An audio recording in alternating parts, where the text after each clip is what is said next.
Thanks for downloading the Swearing In Podcast, where you'll hear the origin stories of those who chose to serve. So ground your gear, take a seat, and listen up. The Swearing In Podcast starts right now.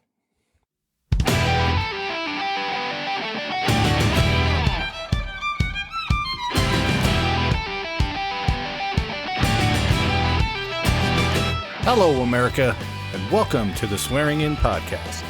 I am your host, Marty Smith. Today, my guest is Battalion Chief Nick Carnesi. We discuss his path from the financial world to firefighting, taking the Candidate Physical Fitness Test, becoming an EMT, and rescuing goats. So let's get on the truck and get out to the interview. Today is a good day. I finally get to talk to my first firefighter.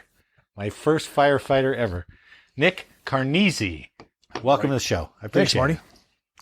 When did you decide to go be a firefighter? I guess it would have been 2003 is when I decided to go down the road. So I was, how old would that make me?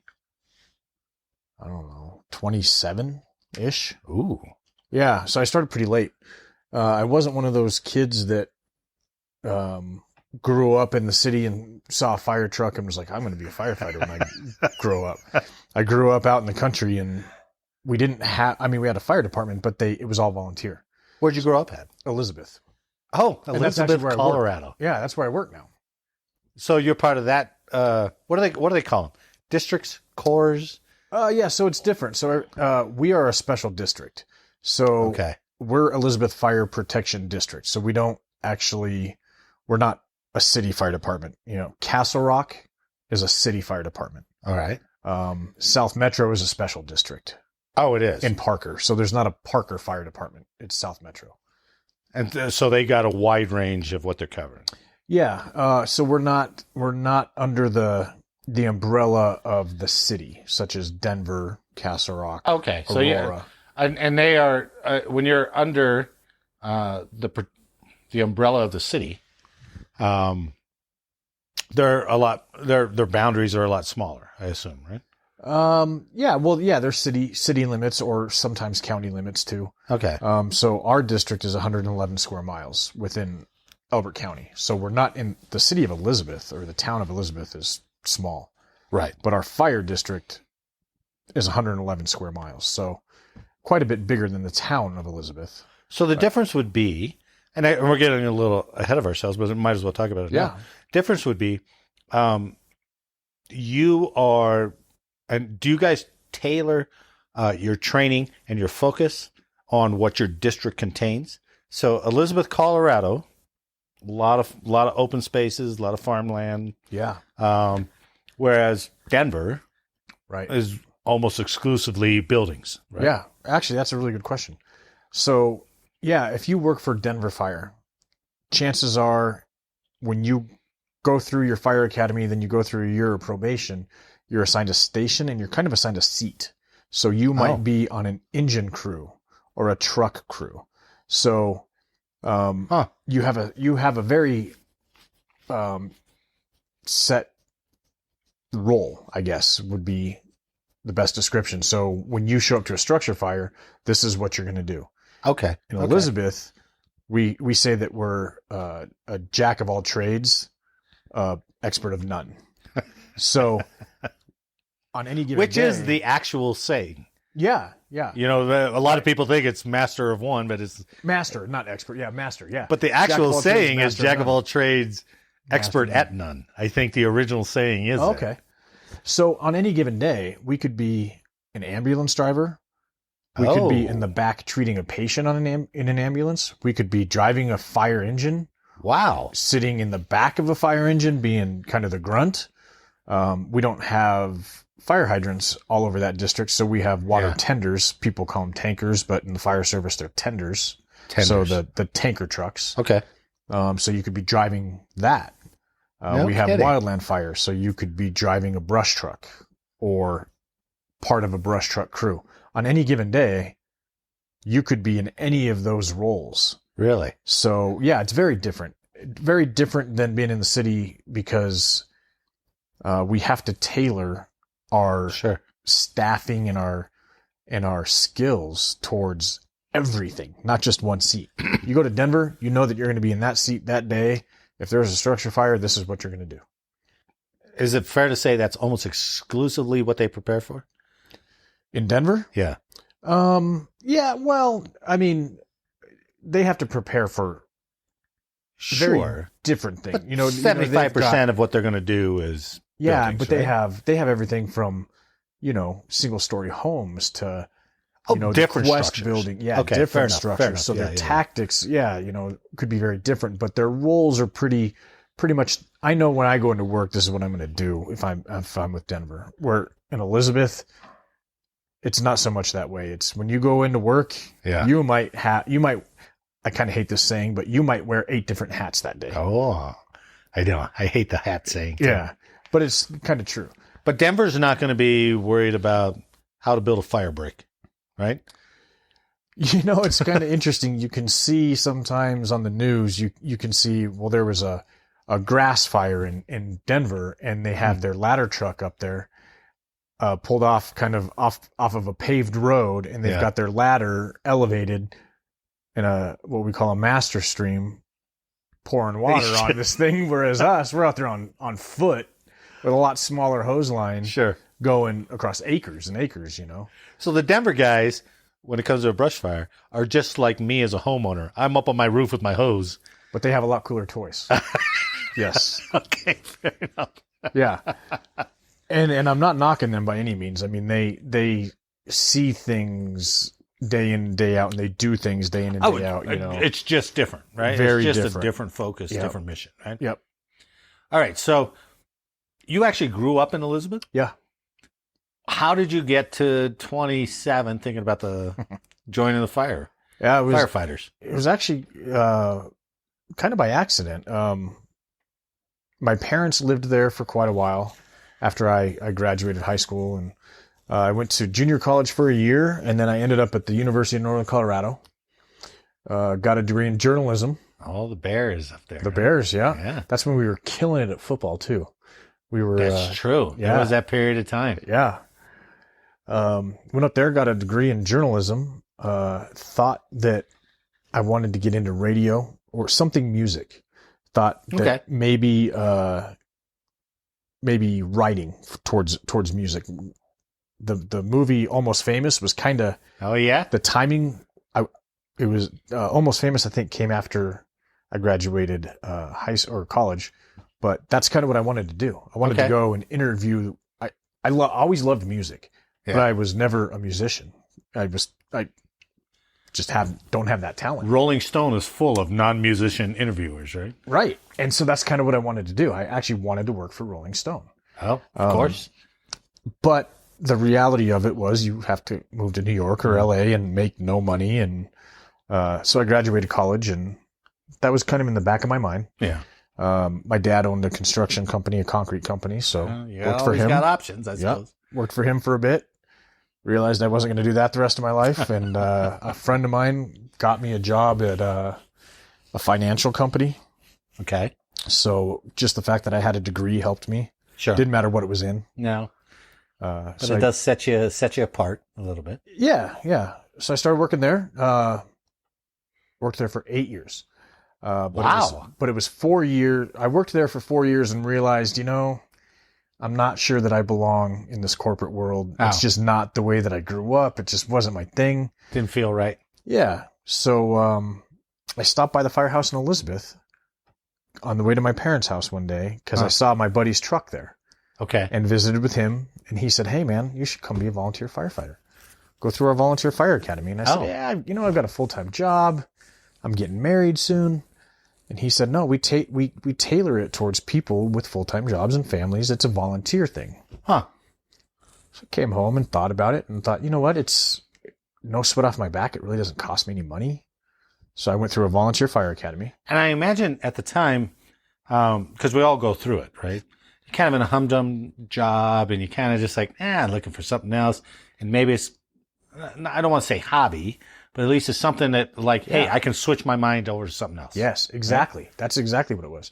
I mean, I made really good money. I'm working in this, the tech center, I mean, great money, but it just wasn't my thing. Sure. So I thought, yeah, exactly. I could, explore this option. It's an option. Yeah. And what I didn't really realize at the time that I decided to go down this road is, they really want you to become an EMT as well. So I was like, yeah, I can be a firefighter. That'd be fun. Yeah. Well, most of what we do is actually medical. No kidding. Yeah. So, I went through the fire cat. I signed up for it, went in, did the fire academy, really enjoyed it. Yeah. Signed up for EMT school. That's where I wasn't sure I was going to do well, it's got to be a lot, right? Yeah. I wasn't sure how I was going to react to dead people or That's true.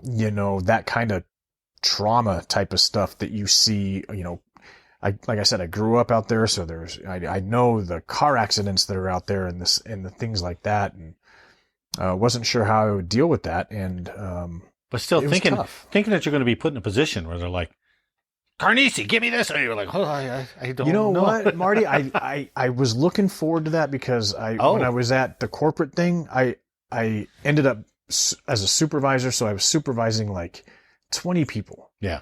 And I just wanted somewhere where somebody could just be like, hey, go do this, go do that. And I could just do it. I could just be a grunt. Right. I really looked forward to that.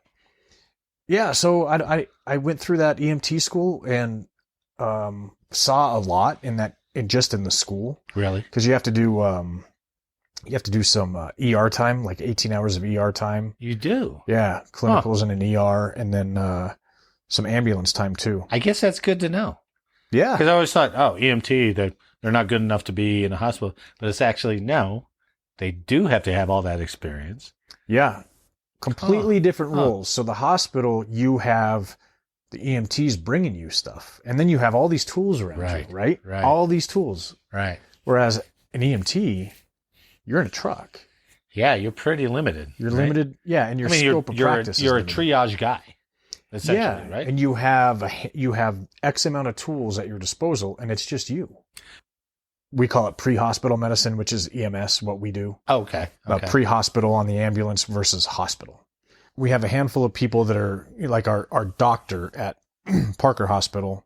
He's the one that kind of oversees our licenses as EMTs and paramedics. Okay. And he's amazing. Really? He's a liaison too. He's always tells us, hey, if anybody doesn't treat you guys right, let us know. If any of our nurses are not right, treat you crummy, let us know. Good. But at the same time, we have to understand they're seeing terrible shit every day. Yeah. So we get that. So we give a lot of, leeway to that. We don't know what their day looked like. Fair. Did somebody just bring a child in? Is and that why they're shitty? Yeah, and they got to go from one thing to the next. One thing to the next. Yep. One tragedy or just unbelievable situation to the next. And it's like, it just seems that medical piece, right? You either become very good at compartmentalizing, which almost puts you as dispassionate after a while. Sure. Right? But you have to a certain degree, to do the job every day. Yeah. Because how can any normal person come and see something, right, and then go, okay, I'm off shift. Let's go bowling. Right. Yeah. Let's go out to eat. Right. Yeah. It's coming to the forefront now that it's not the easiest gig to do, and we're seeing a lot of people being more comfortable with talking about things, which is nice. That's good. It's really good. Yeah. But then you also have the other people, you have some people that are like, well, geez, I saw my first dead person. Now I have PTSD. Well, that person was 85 years old in hospice care. That's really not right. Maybe that is a traumatic thing for them, but at the same time, But you go in a field like that, you got to do a little expectation management, I would imagine, right? Yeah. You're not just, bagging groceries and, oh, hey, I saw a dead guy. Right. It's, this is the nature of it. Right. And you kind of got to know that. You kind of got to go in with eyes wide open, I suppose. I don't know if the training does anything for that. Well, and that's kind of, I was lucky enough that I had my career in the financial, and I was doing this as a volunteer because that was my mentality is I'm going to do this EMT stuff. And if it's not for me, I can quit. Punch. No harm, no foul. Yeah. Yeah. And, I went through, I remember I was in, I think it was my hospital clinicals, and, this lady, this nurse was like, hey, I'm going to do a spinal tap on this guy. Why don't you just come watch? And I said, okay. All right. I watched her do a spinal tap and I almost passed out. Oh, I mean, this needle, man, was like 6 inches long. It's just stuck into his spine. Oh. Yeah, I've had that done. But really? I know it hurts like crazy. It was terrible. And she was like, how are you going to be an EMT if you can't handle this? And I'm like, I don't know. I'm trying to figure that out. Yeah, yeah. So, it took me, I went through that, and I went through that school and thought, you know what, I'm just going to keep going with it, see where it goes. Okay. And then I really enjoyed it. I really enjoyed the entire aspect of the fire service. Sure. The camaraderie at the fire station, being able to help people out. Fires were really exciting at the time. It was really cool to be able to go do that. Well, sure. What was interesting too on the medical side of that is that I was volunteering in the town that I grew up in. Well, some people don't leave that town, right? Yeah. So right. I would go on medical calls with people that I knew. Oh. Maybe I grew up with them. Maybe it was somebody's parents or just somebody in the town that I knew. So that threw some interesting aspects into my job. So I volunteered for 4 years. Okay. And then now are you saying you said that was there like a contract that you had to do, or would you just like commit to a certain time? So you just ended up doing 4 years? So they require you to do 36 hours of shift time a month. Okay. And some trainings, here and there. And again, this was 2004 that I got out of the academy. So fast forward to 2008, I was gung ho. I was like, I'm going to get into the fire service. So I started testing. I tested with Aurora, South Metro, Colorado Springs. Okay.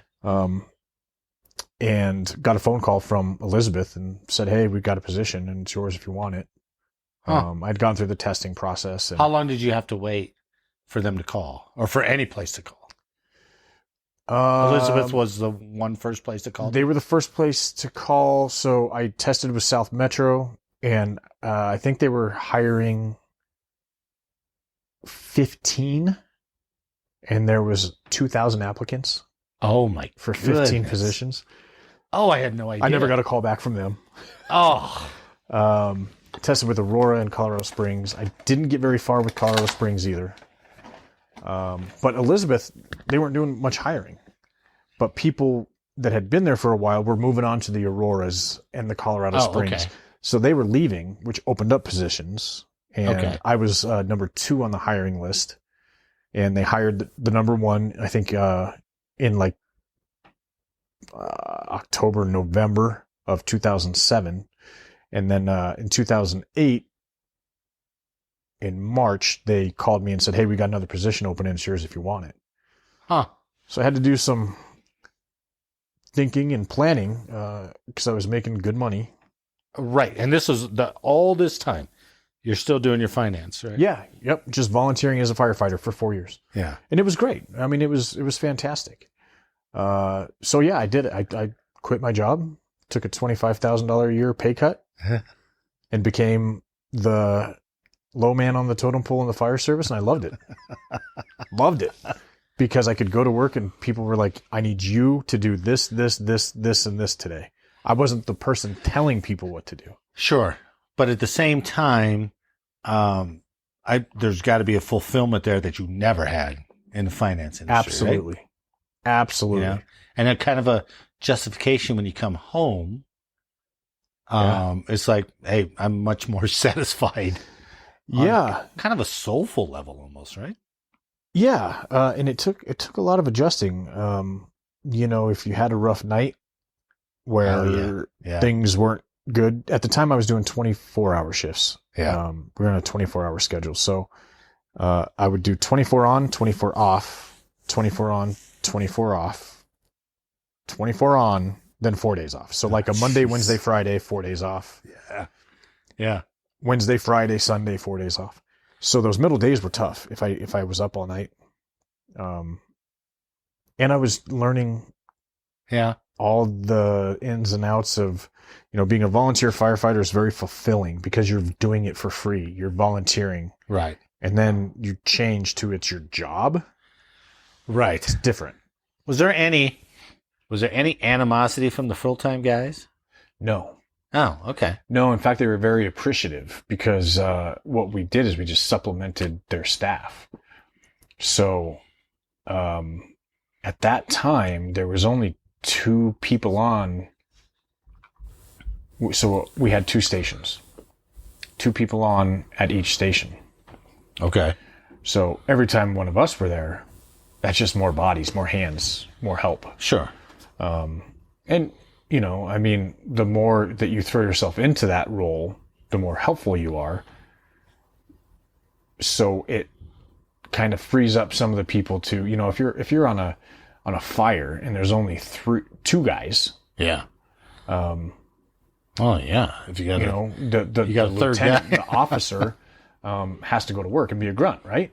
So you throw 1 or 2 extra people in that mix, that gives that person the opportunity to step back and supervise. Okay. And do a true officer job. Okay. So, I guess you're not going to get a lot of firefighter guys out there going to slack. Oh, you'd be surprised. It's just like any other industry, man. Yeah, honestly, I suppose. Yeah, just like any other industry. Huh. You have really great people and you have bad seeds. It's really no different than any other. Human nature is human nature. Exactly. Yeah. Okay, so here's what I have a question on. So you did all this kind of dual thing when you were volunteering. Yep. Right. And in 2007? 8 when I got 2008. Hired. Yep. Okay, so 2008. When you got hired full time, did you then have to go through all the state stuff?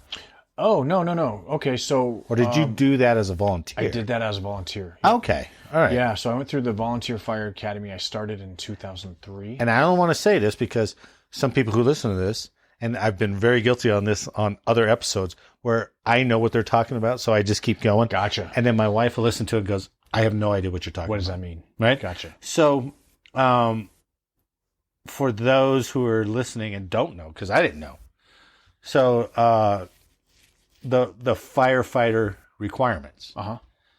Yeah, you got to have a GED at least, or a degree. You got to be kind of not felony convicted, all that kind of stuff. Yeah. You got to be. But the 2 big things are the written test, fire team test. The fire team test, yeah. So not everybody requires that. Did you have to do it? I did it. And the fire team test is what got me the interviews with Aurora. Oh, okay. So as a precursor, you had to get through these gates. So what happened? You take this fire team test and say that if we'll just use Colorado Springs, if they participate in that, they say, okay, this is the criteria we want. We'll take everybody that had between 75 and 100% on this test, and then we'll go through and we'll pick candidates out of there. So I didn't have to do that with Elizabeth. That's more of a kind of a bigger agency type of test. Yeah. It's terrible test. Is it really? Oh, it's terrible. It looks like I was trying to see some of the sample stuff, right? Yeah. And it's all scenario based stuff, right? Yeah. And so, I mean, I'm sure they got a study guide or stuff like that for it. Or yeah. But it puts you in awkward positions. So it's like, okay, so Nick and Marty, we worked together, and we've worked together for 10 years. And one day you see you're in a structure fire and the fire's out and you're kind of mopping up is what we call it. So you're making sure there's no spot fires. And you see Marty grab something off of a nightstand and put it in his pocket. What do you do? No. What do you do?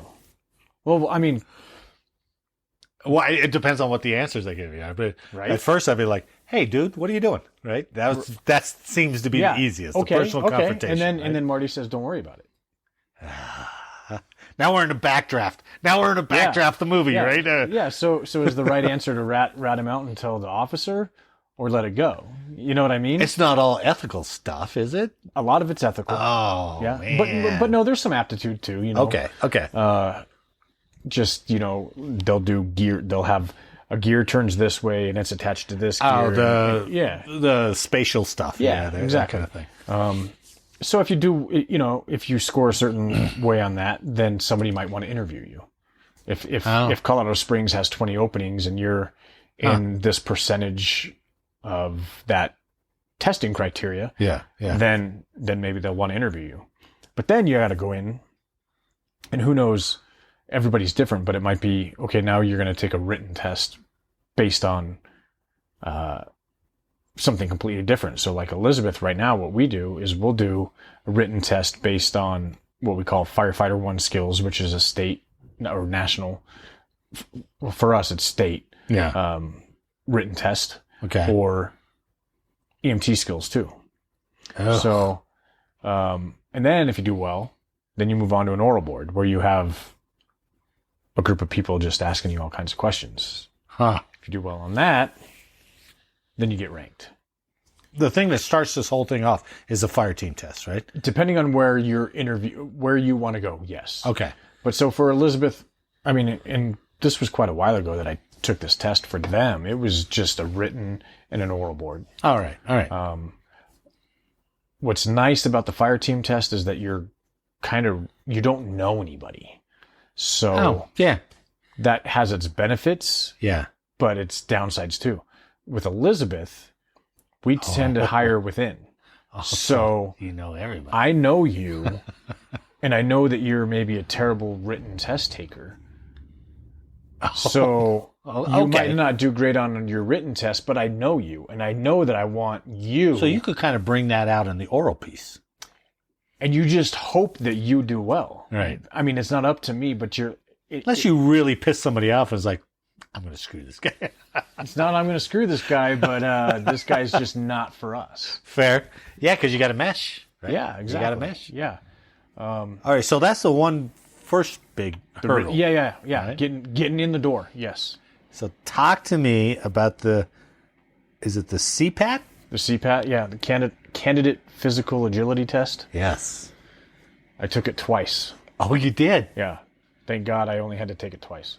Why did you have to take it twice? And we'll talk about it here for a second because I'm fascinated by it. Well, it's good for a year. So it's a 12-month period. If you take it today, it's good for 1 year. So I didn't get hired in that 1 year by anybody, so I took it again. Oh, okay. Did you pass it both times? I did.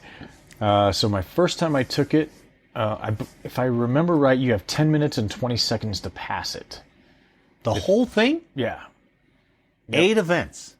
I'm looking at the website. Yeah, okay, yeah. It says 8 events. So, for those who don't know, because I didn't know, right? Okay. 8 events. The first event is the stair climb, right? Yeah. Second event, I'll just go through them real quick. The hose drag. Okay. Third event, equipment carry. Fourth event, ladder raise and extension. I was reading the description of that, and I'm like, oh my God, this sounds complicated as hell. Fifth event, forcible entry. Yep. Sixth event, or event 6, search. And you got to tell me about that, crawling around in that tunnel it's a thing, right? Tunnel, yep. Event 7 is rescue. And event 8 is a ceiling breach and pull. Okay. And you're saying you have to do all of that in 10 minutes? 10 minutes and 20 seconds, yep. Oh my God, it's crazy. I'm trying to look that up now, and I can't really find all the... I'm on the coloradosprings.gov site. Okay. But you can use that if you want. Oh, yeah. You can talk through it. Yeah, so the first one is you have 3 minutes and 20 seconds. The stair climb. On the stair climb. Yeah, there it is, 10 minutes, 20 seconds. There you go. It's a pass-fail test based on a validated maximum total time of 10 minutes and 20 seconds. So you wear a 50-pound weight vest and additional 25 pounds. I read that, yeah. On like your shoulders? For the stair climb, yeah. Oh my God. So it's basically 12 and a half pounds on this side, 12 on the other side, 12 and a half on the other side. So you got Velcro. 75 pounds on. Yeah, on that stair climb. So you do Oh my God. 3 minutes and 20 seconds on that. On basically like a stair climber machine, right? Correct. Yep. And you can't hold the rails. You got to do it all. Oh. You just if you start to lose your balance, you can catch yourself. And for those listening, before I go any further, the fail is just like you touch the rail, you fail. Right? You grab it. You can touch it to like if you start to lose your balance, you can like touch bounce it, off it, right? But if you grab it, it's a fail. So all these events are like you do one thing and you're out. Yeah, you're a no-go. Right. Unbelievable. Yep. Yeah. So you do that for 3 minutes and 20 seconds. It's and then what'd you say? You got off of that thing and you just had the Elvis's the Elvis legs, the wobbly legs, right? Yep. So it's 60 steps per minute for 3 minutes. So the first 20 seconds is kind of a warm up, I guess. Yeah. So then, you have 3 minutes after that. And what were you telling me? When you hit like a minute, you're like, oh my God. Yeah, a minute into it, you're like, I can't do this. It's terrible. Really? Yeah. And then 2 minutes passes by and you're like, all right, I might be able to make it. And then that 2 to 3 minute is just awful. Terrible. God. Yeah, so then you hop off of that and you grab a hose line it's uncharged, which means it's a lot lighter. Okay. You pull that thing for, let's see, how far is this? I think it said, 75 feet? And you got to go around a drum? Yep. Or is it 50 feet and you go around a drum? It's 50, actually. There you go. So you throw it over your chest, and you drag that thing for 50 feet, and then you go around yep. And then you got to go like another 25 feet, right? Or 35, I can't remember. Yep. Oh, okay. It's actually... Now, the interesting thing that said is that you have to have one knee touching the ground? Yeah. Yep. That kills my knees just thinking about that. I know it. Absolutely kills my knees just thinking about that. Yeah, you'll see a lot of bloody knees on that event, for sure. Oh, yeah. God. So what is it? When you get around that drum, are you really tugging the son of a... Yeah, I mean, it's 200 feet of hose that you're dragging. Yeah, yeah. You drag it 75 feet to a pre-positioned drum. You make a 90-degree turn, and then it's an additional 25 feet that you drag it. Oh, God. And then you have to stop in a 5 by 7 foot box, drop to one knee, at least one knee, so you can actually do it on two. Okay, great. And then you start pulling it. So it's legs on the stair. Oh, climb. so you're there and you're so it's legs on the stair climb, and then you grab that hose. It's legs again. Yeah. But then you can drop, and then it's a little upper body to pull it towards you. So you're pulling that stuff towards you. Yeah. Why don't they do this on American Ninja Warrior? This will be entertaining as hell. Right? Well, American Ninja Warrior I can guarantee, is a lot harder than this. American Ninja Warrior is all grip. That's all it is. It's all grip, right? And a lot of upper body too. But yeah, but they're not using their legs at all. Yeah. So then we go to the equipment carry.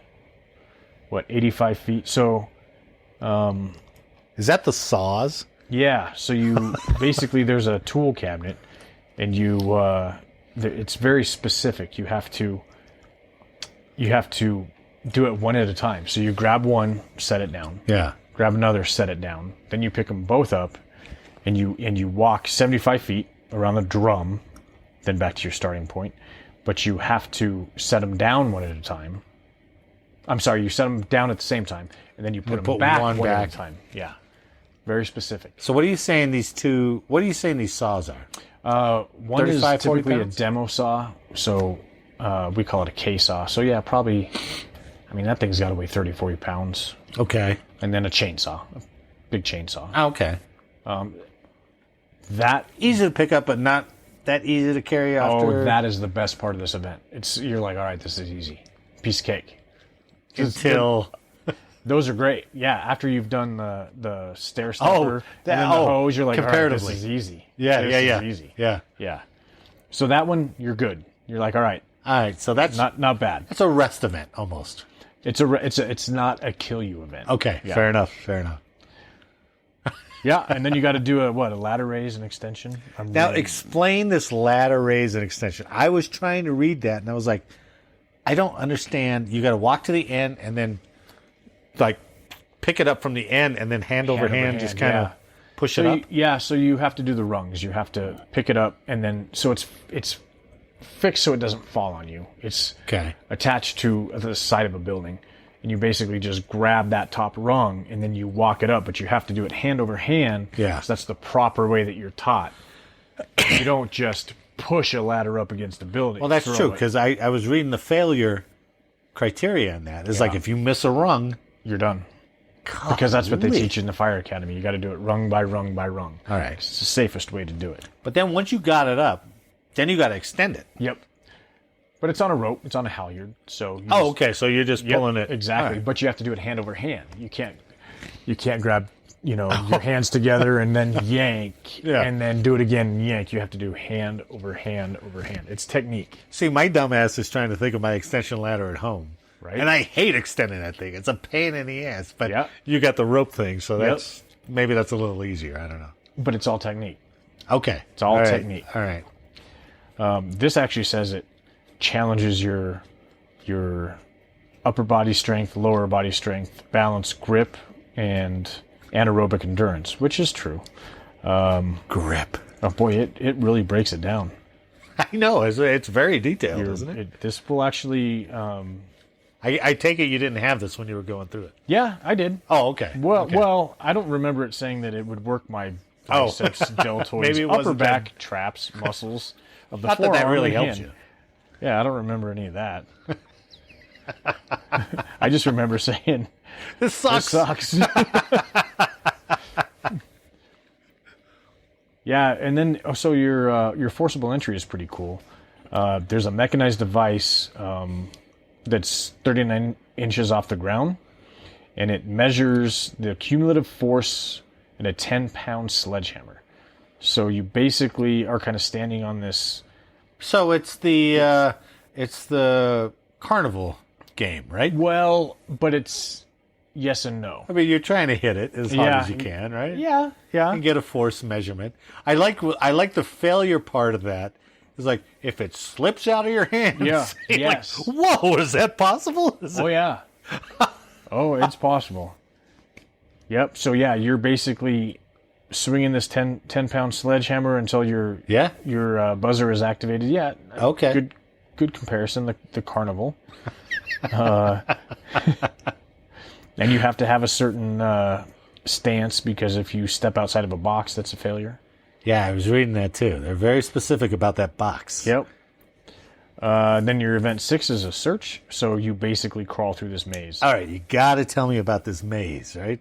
Because I was just reading it, and I was like, is this like a big tunnel they designed? Yeah. And you got to go under and in between. And... And they narrow it so that it, if it's let's just say it's a 4x4 box. Okay. There's parts of it that get down to 2x2.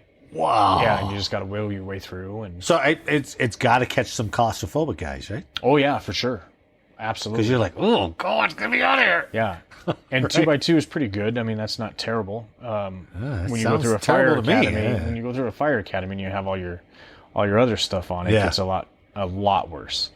And there's little obstacles in there. So it's actually 3 feet high, 4 feet wide, and 64 feet long, with 2 90-degree turns. And then it narrows. Yep, and it narrows, yep. Huh. Narrowed space at 2 points. But, they have little trapdoors, so if anybody freaks out, they can pop trapdoors open. Yeah, but if you do, you fail. Oh, yeah. That's what it says, right? Yep. If they have to get you out, you're out. You're right. Yep. Wow. And then you do a dummy drag. We call it a dummy drag. So it's a mannequin that you have to drag. 165, I think it said. 165 pounds. Okay. You drag it 35 feet to a drum, make a 180-degree turn, and another 35 feet to the finish line. One of the surprising things I ever did in the Army was we were doing a casualty exercise. Okay. And so you have guys, and it was kind of neat. I wish I could have the old casualty cards that they used to give you, because before the exercise, they had a deck of cards. Okay. And they dish them out to you, right? And whatever you got was your injury. So when the controllers would come by and they're like, you three, pull out your casualty cards, and you'd be like, oh, lower leg injury, or lung injury, or superficial head wound. So whatever it was, you had to act that was your injury, right. And the guys would have to come and triage you. But one time I actually had to carry a litter.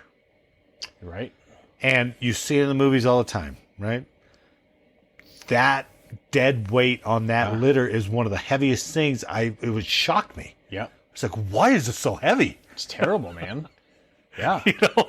God forbid you got a 200-plus guy on there. I know. Like, oh, my God, this is really heavy. So when it says 165-pound dummy, that's no joke when it's just dead weight. And it's just you hauling around 165 pounds. That is not easy to do. It's not. And I actually hurt my back not doing a CPAT, but actually I forgot I tested with Westminster Fire too. I was doing their physical test, which is different than this, but I think their dummy was 180 pounds. Oh, yeah. And I was spent at the end, and I tripped when I was dragging it backwards. And when I went to go pick it up, I lifted wrong and screwed up my back. Oh, no. Yeah. But you muscled through it. I passed it, yeah. And then went, oh, my God. Yeah. By yourself behind it, right? Exactly, yeah. Yeah, so that's an 85-foot drag with that. 165 pounds is pretty kind. That's Colorado Springs, so who knows? So this is a standard. This test is a standard. Okay. If it's the CPAT, the Candidate Physical Agility Test, all of this is the same. So it's at least 165 pounds. It is always 100. You guys want to make it heavier? You could make it heavier. No. So a certain department can say, we're going to do something similar, but it is not called the CPAT. Oh, so they got to change the name. Yes. Because the CPAT. So there's a certain department that's like, hey, we got a lot of fatties here. Yeah. 165 ain't going to cut it. Right. Exactly. Yeah. Yeah, exactly. Oh, don't join that department. Yeah, and we'll end up having to talk about that too. What part of that gave you the most trouble? Do you remember? I think it was the stairs at first, because that is designed. The first event. Yeah, it's designed to work you. And, stairs are tough. Anyway. Well, and when I took it, I was pretty. I was in my 20s, and I was like, I'm tough. Yeah. Well, yeah, sure. I had 10 minutes and 20 seconds to pass it, and the first time I took it, I passed it in 10:18. Oh. And I was really, really not happy with myself, because I was in my 20s, and I just wasn't. Well, sure, but how do you train for it?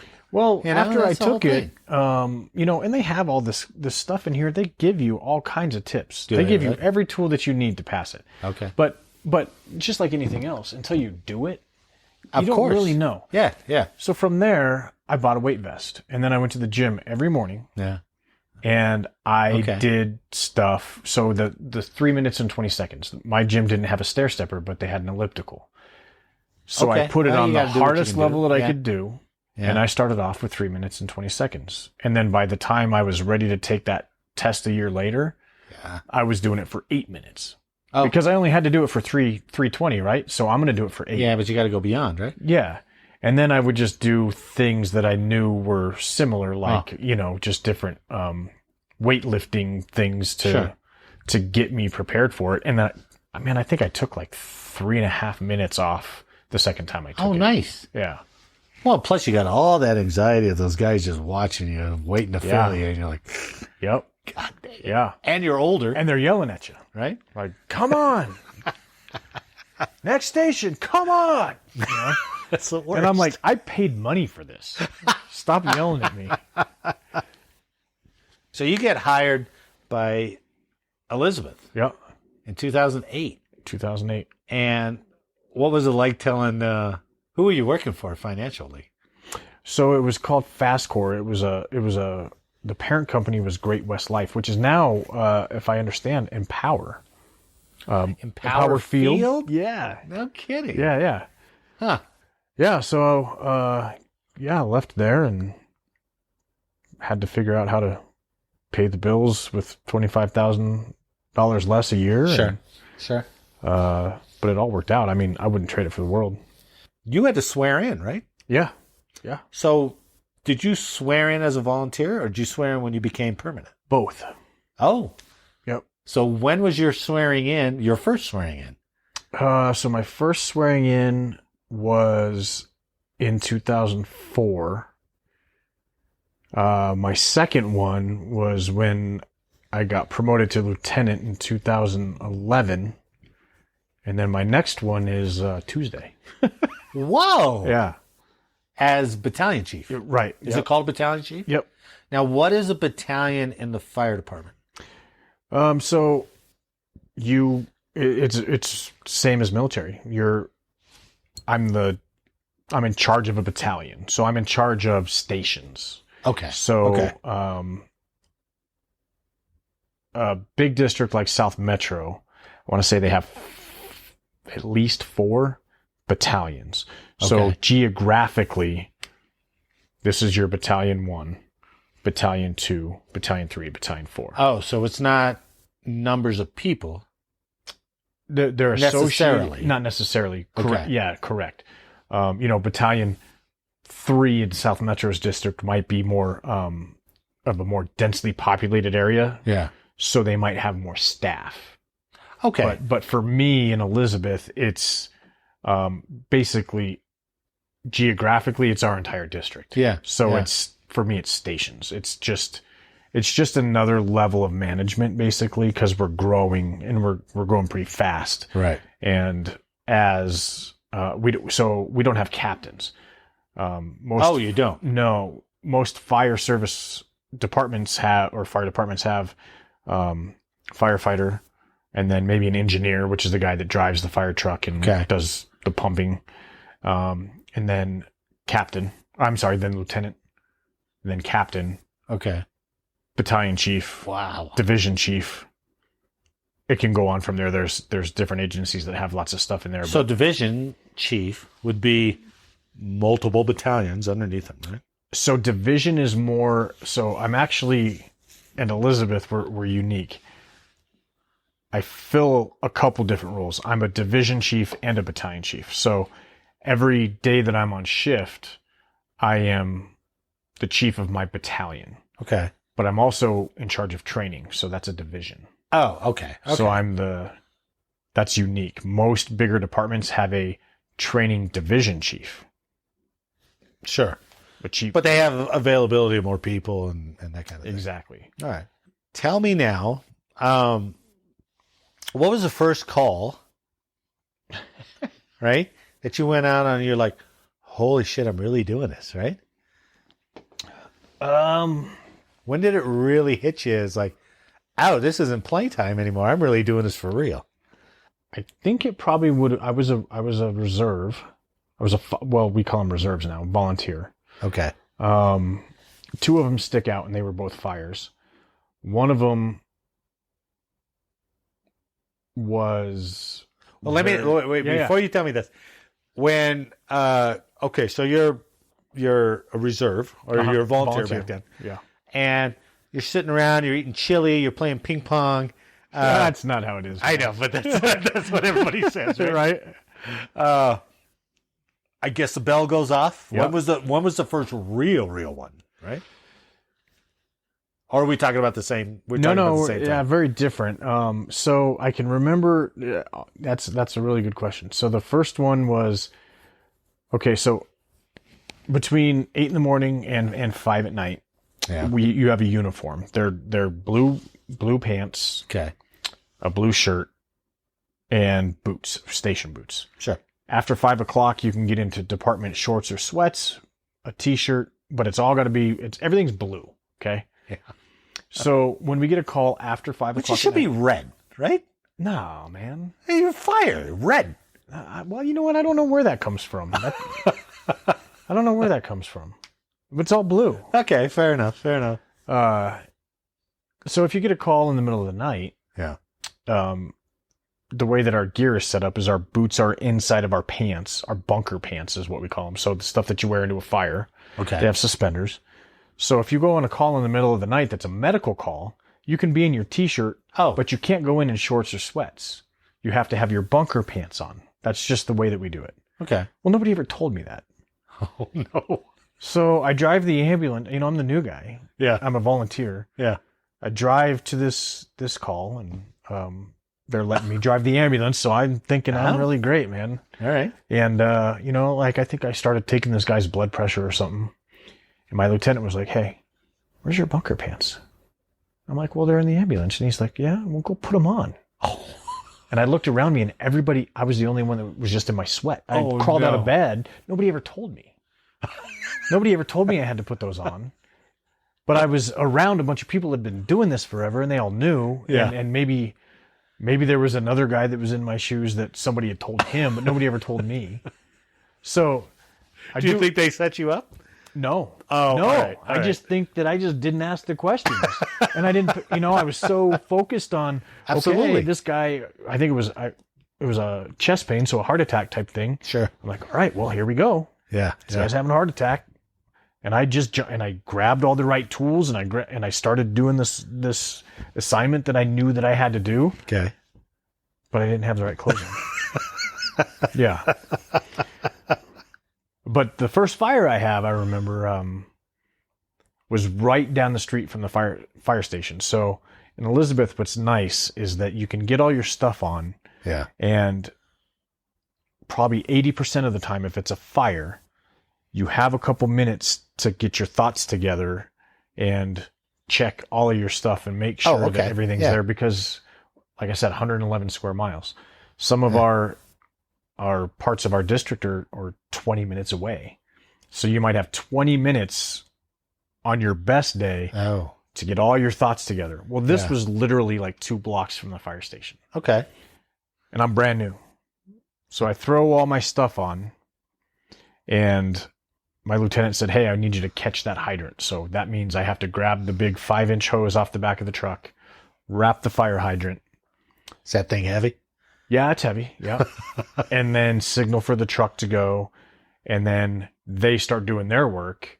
And then I got to haul myself back up to the truck, get the rest of my stuff on. Well, I couldn't get my mask, my air hose on right.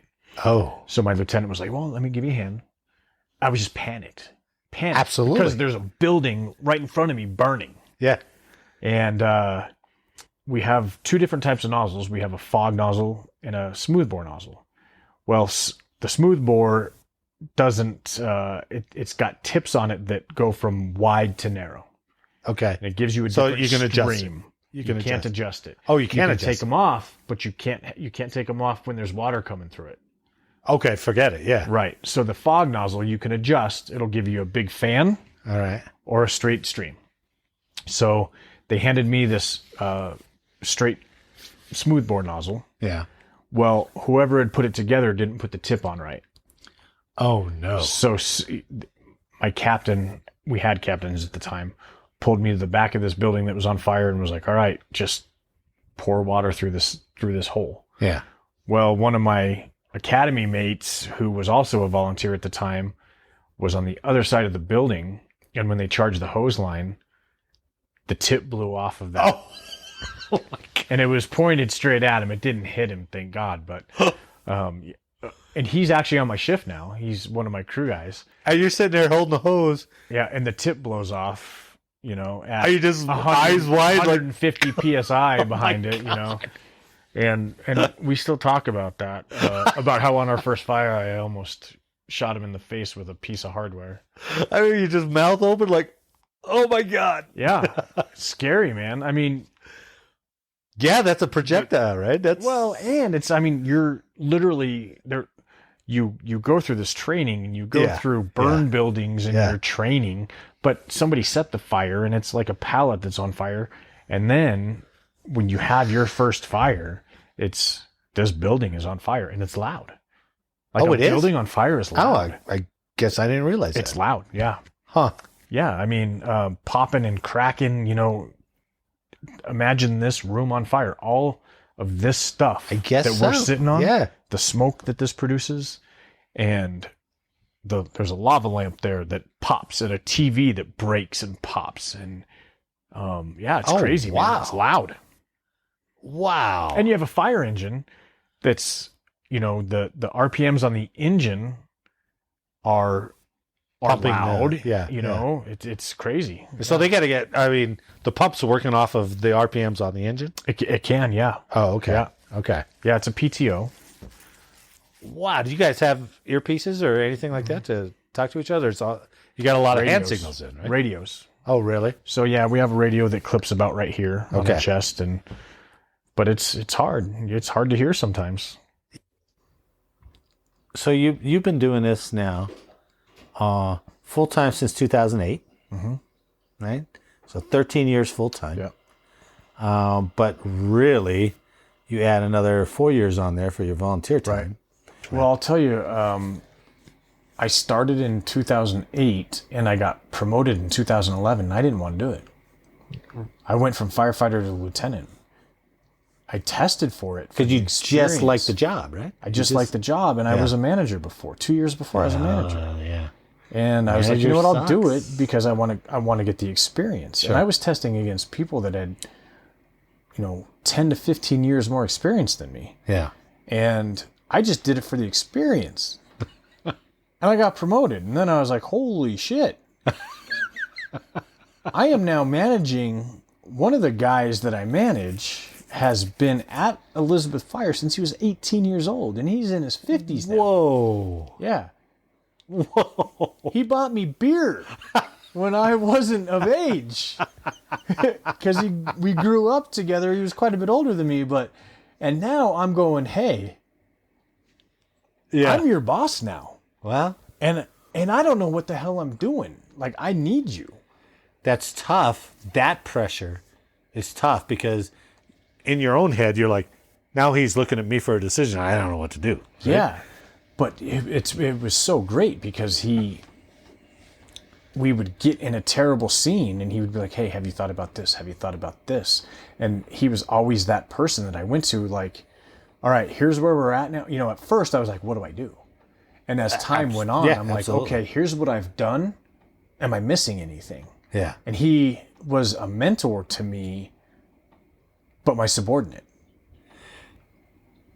And that brings, I don't live there anymore, but quite a few people that work there do. Right. But And you know people. yeah, you do. And you see them at the grocery store. You see them in their uniform. Joe Public might see one of my crew members that live there in their uniform at Safeway. And then 2 days later, see them with their kid in a stroller at Safeway. Oh, sure. So same face, different, different aspect of how they see that person. But What's the funniest call you ever been on? Or outrageous? Maybe I should say outrageous. I'll give you the outrageous one. So we got a call one day at the very end of our district down this terrible dirt road. Like washboard type of dirt road? Like rutted out. Terrible. Yeah. In our fire engine. And just shaking your teeth going down that thing, right? well, I mean, like, maybe we should turn around. Oh, that bad. Yeah. Like, this isn't a good way to go. Okay. And on the way there, we're like, man, what we were told is that there was a goat in a culvert. We get there and this big, beautiful ranch. It's a husband and wife, and the husband comes over and he's like, hey, we have a couple baby goats stuck in a culvert. 2 of them. And he was a retired Denver paramedic. So he was a medic down there forever. Oh, God. So he's tried and true. Like, this dude knows, he knows the ins and outs of the fire service and just emergency medicine. So he was like, hey, got a couple goats in there. I know what you guys do. If you guys just need to put on a show for my wife, I get it. I don't know if you're going to get these things out. Oh. Just put on a show if you have to. Like, I don't expect you guys to do much. Okay. Like, we got this. There's 3 of us, I think. So we get to this point to where the goats went in. And it was about 200 feet of this tiny culvert. I'm guessing like, 5-6 inches. Oh. And these are baby goats. Oh. But they wandered down this culvert like 200 feet. No, they probably can't turn around. They can't turn around. They're stuck. All we can see is when we shine a light down there, we can kind of see their eyes glowing. Okay. And this culvert is just it's buried. This culvert is right. We can't see the end of it. I don't know what we're going to do. Yeah. I have no idea how we're going to get these goats out, but we'll figure it out. He had called his neighbor, and his neighbor had this tiny little backhoe. And he goes, I think my neighbor can dig up where we think these goats are, and then we'll go from there. I'm like, yeah, let's do that. So we guesstimated, because all we can see is through this culvert, right? Yeah, yeah. We're guesstimating where these goats might be. So he digs it up. We take a Sawzall. Cut through the cement? It was plastic. But it was thick plastic. Okay. But yeah, so we cut through there. Yeah. And there they are. But they won't come to us. And dude, this culvert is full of, it's a ranch. It's full of, everything that you don't want. Oh, that's nasty. We have these lockout kits for people who lock their keys in their car. All right. They're these long metal rods. They're very thin. And we can get through a door and push a button on your car to unlock your door. It's like the old Slim Jims, right? But they're round. Yeah, but they're round. Okay. And they don't go between your window and your door. They go actually through your door frame. All right. So we're trying every tool that we have, right? We have these pike poles that you had mentioned To earlier. try to hurt them? Just grab them. Oh. Grab them. At this point, we don't care if we cut them a little bit, just get them out. Yeah. And granted, this has been going on for about 4 hours now. Okay. Right. And we're out of options. Like, we can't get to this thing. So I'm like, man, we have the lockout kit. Let me see if I can grab this 3-foot thing. So I reach in there and I grab one of them, scoop it out, throw it to my guy, grab the other one. And then I grab this goat and I'm like, man, this thing was like this big. This is the cutest little thing I've ever seen. And I was like, holy crap. Look how cute this thing is. And I'm holding this goat, and the lady goes, hey, Nick. And I went like this. I look over at her, and she just snaps a picture, and I'm like, with this little tiny baby goat. A goofy face. So this guy who had been working in downtown Denver for so long knew people at 9 News. Oh, no. Called 9 News. Got a story out of it. It was just all still pictures. But like after we got the goats out and warmed them up, we went into the pen with the mom. Yeah. And then we got pictures with the mom and the little goats that we saved. So this lockout kit that we have now nicknamed the goat hook. So now our tool is no longer a lockout kit, it's a goat hook.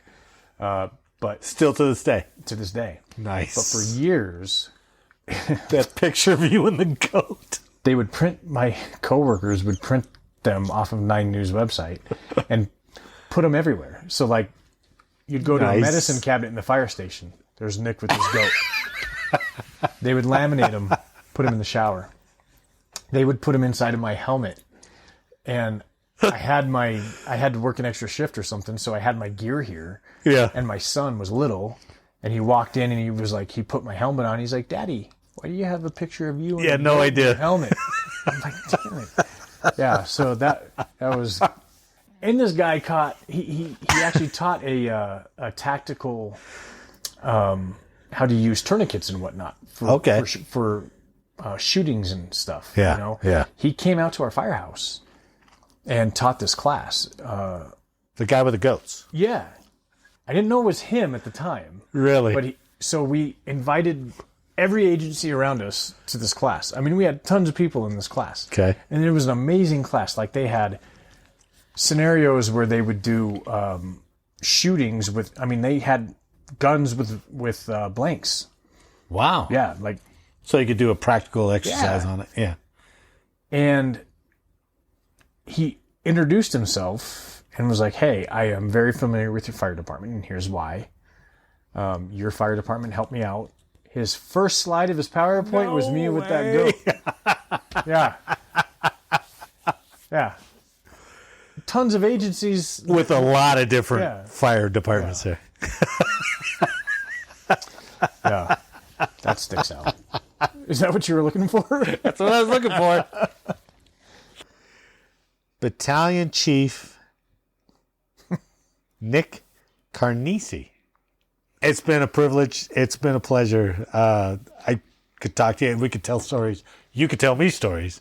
Same with you, man. And I'm fascinated by it because it's something I know nothing about. Well, thank you, man. I appreciate it. I appreciate everything that you've done. Nick, has been a pleasure. You too, buddy. Thank you very much. Thank you. Appreciate you, man. That's awesome. Thanks for the beer. Oh, that part's easy. I'd like to thank Nick for joining us today and giving us an inside look at our firefighting service men and women.